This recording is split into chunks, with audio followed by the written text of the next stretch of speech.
Hello everyone, and welcome back to my channel Sparkle English, where I help you improve your level of English.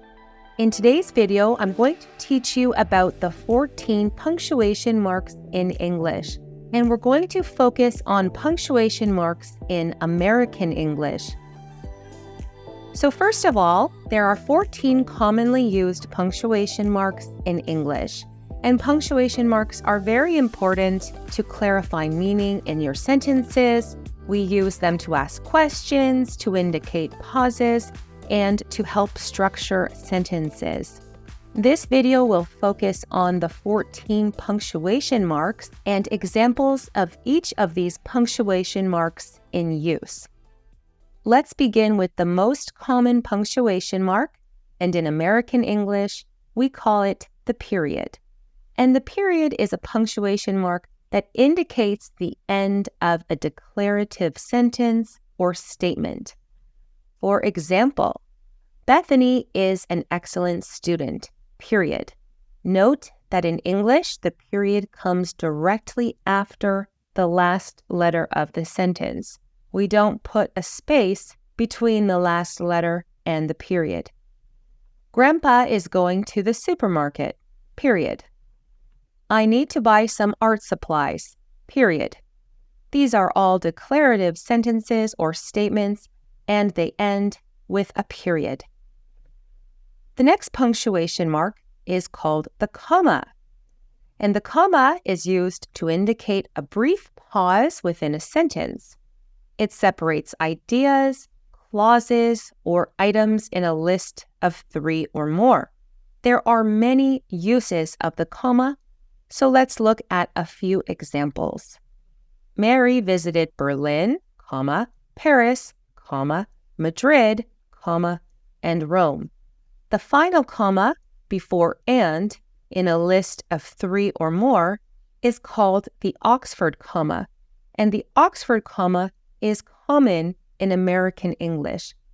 In British English, it is not that common, even though it's called the Oxford comma. Another example, Dad, can you help me with my homework? This comma is known as the vocative comma, used when we are addressing someone. While I was taking a nap, the phone rang. This comma comes after a dependent clause before an independent clause, or after an introductory phrase or element. I have many videos on different types of commas, so these are just a few examples. Now let's move on to the exclamation point. In British English, this is called the exclamation mark. And the exclamation point is used to express strong feelings, emotions, or to show emphasis. Mr. Thompson is the winner of the tournament! Exclamation point. In this sentence example, we're showing excitement. He's the winner. Be careful. Listen to your mother. Watch out. What a beautiful home. All of these sentence examples are exclamatory sentences, and we use an exclamation mark to express strong feelings, such as excitement or anger. The next punctuation mark is the question mark.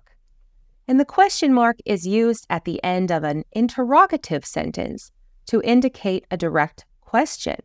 A question mark indicates that a sentence is a question and requires an answer. What time is the meeting tomorrow? Question mark. If a sentence has a question mark at the end, this means the person is expecting an answer. The meeting is at 2 o'clock. How are you feeling today? Question mark. I am feeling fine. Could you pass me the jar of honey? All of these are questions requiring an answer. Punctuation mark number 5 is the colon. The colon is used to introduce a list, a quote, an explanation, or to expand on something mentioned earlier. For example, we need to buy several things. Eggs, cheese, and flour. Note that before the colon, we have an independent clause. If the sentence said, we need to buy eggs, cheese, and flour, we would not put a colon because we need to buy is not an independent clause. Daniel only cares about one thing, video games. This is an explanation. It's the answer of what Daniel cares about. The colon is like saying, and this is, or and these are. Aunt Laura has one true passion, painting landscapes. So the colon is a way to say which is or which are.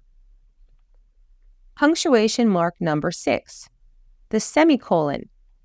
The semicolon is used to link two independent clauses that are closely related in thought, and it shows a closer connection than a period would. For example, I have a big test tomorrow, semicolon. I can't go out tonight. This semicolon connects these two independent clauses that are closely related in thought. It's raining outside, semicolon. However, we still plan to go hiking.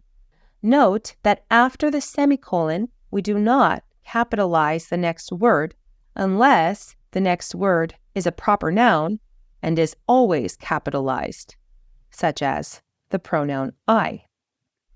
Natasha loves books, semicolon. They take her to another world. Punctuation mark number 7, the dash. Dashes are punctuation marks used in writing to indicate a pause or a break in a sentence. And we're going to talk about two types of dashes. The M dash, which is a bit longer.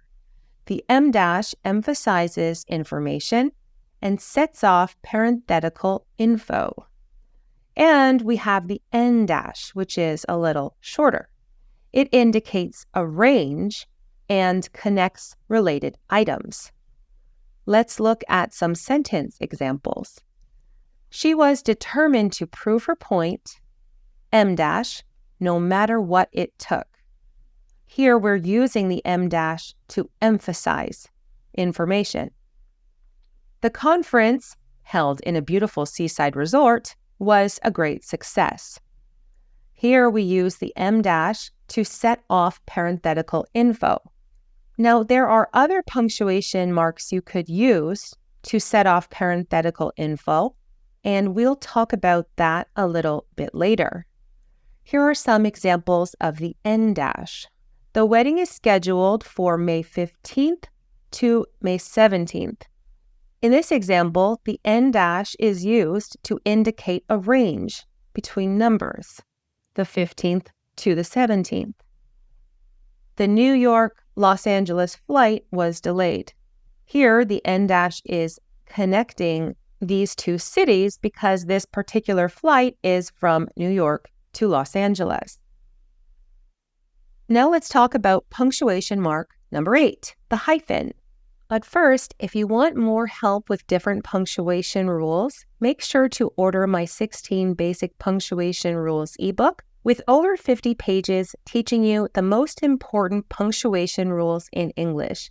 You can download this ebook instantly by clicking on the link in the description below. So the hyphen is primarily used to join words together, and this indicates that they are linked in some way. For example, Sean has a wonderful mother-in-law. Here we have two hyphens to make this one word. A well-dressed gentleman entered the room. Here we have a hyphen between well and dressed. The couple invited 89 guests to their wedding. We use hyphens for compound numbers between 21 and 99. Now let's look at punctuation mark number 9, parentheses. Parentheses are primarily used in writing to enclose supplementary or explanatory material within a sentence. They provide additional information without disrupting the flow of the main text. For example, The conference, scheduled for next week, will focus on emerging technologies. Scheduled for next week is in parentheses. It's offering supplementary or additional information within a sentence. He was known for his impressive collection of rare coins, including some dating back to the 18th century. This, again, is extra or supplementary information within parentheses. Now, you might have noticed that commas, dashes, and parentheses are versatile punctuation marks, and they can all be used to set off additional information within sentences. For example, my brother, comma, who lives in France, comma, is coming to visit. This same sentence could be used with dashes or with parentheses. Using commas is softer than parentheses or dashes, and this is often a stylistic choice. The most important thing is to be consistent. If you are writing a novel, for example, or a short story, you should stick to one type of punctuation mark instead of switching throughout. Now let's talk about brackets. And brackets are used to add editorial information, such as clarifications or corrections within quoted material. Brackets may also be used to indicate that a mistake is being acknowledged in the original text. You often see brackets in technical or academic writing or in essays. For example, the witness stated he, the defendant, was acting suspiciously. Here, the brackets are used to provide clarification that he refers to the defendant. The results of the experiment were significant. Again, these brackets are used to provide clarifications. Now let's talk about the ellipses. Ellipses are used to indicate omitted text, a pause, a trailing off in thought, or to create suspense. I have a video on ellipses because these can be used differently depending on the style guide of your choice. For example, the old diary was filled with secrets, hidden away for generations. Ellipsis, waiting to be discovered. The use of the ellipsis here creates suspense. I'm not sure if I should, well, he trailed off, uncertain about sharing the news. Here, this ellipsis creates suspense. And the second one, it's a pause, trailing off in thought. Now let's talk about punctuation mark number 12, the apostrophe. And the apostrophe shows possession, or it marks the omission of letters to form contractions. For example, Sarah's dogs are playing outside. Here, the apostrophe S shows possession. The dogs that belong to Sarah. My friend's parents have a beautiful cottage. Here, apostrophe S also shows possession. The parents of my friend, her or his parents. It's going to snow tomorrow morning. Here, the apostrophe marks the omission of I, the letter I. It is going to snow tomorrow. It's is a contraction for it is. Don't forget to pack your glasses. Here, the apostrophe marks the omission of the letter O. Do not forget to pack your glasses. Don't is a contraction for do not. Now let's talk about punctuation mark 13, quotation marks. In American English, double quotation marks are used to enclose direct speech, quotes, or titles. For example, Alice said, "I'll meet you at the cinema in 2 hours." To be or not to be is one of the most well-known lines in English literature. In the first example, we have quotation marks used to enclose direct speech. This is exactly what Alice said. And in the second example, this is a quote. We're quoting a piece from Shakespeare. Also note that in American English, commas and periods following a quote are placed within the quotation marks. Dad said, "It's time to go home." We have a period inside the quotation mark. He sarcastically called the used car a real treasure. Again, the period is inside the quotation mark. "This is just the beginning," my manager warned. Note that here we have a comma before the quotation because we have this tagline, "My manager warned," after the quote. And finally, let's talk about the slash. The slash is used to indicate alternatives or fractions and is commonly used to replace the word or. It's also used in dates to separate the day, month, and year. For example, please read the employee/employer handbook carefully. This means read the employee handbook if that applies to you, or the employer handbook if that applies to you. Each guest must bring his/her own dish to the potluck. This slash is used to replace the word or. Each guest must bring his or her own dish, depending on if you're a woman or a man. The poet wrote about the struggles of love-hate relationships. So I hope this video helped you understand the difference between the 14 punctuation marks in English. If you enjoyed this lesson, make sure to click like and subscribe to my channel. You can also click on the link in the description below to check out my full playlist. I have individual videos on every type of punctuation mark in English and a lot of practice quizzes as well. Thanks again for watching, and I'll see you in my next lesson.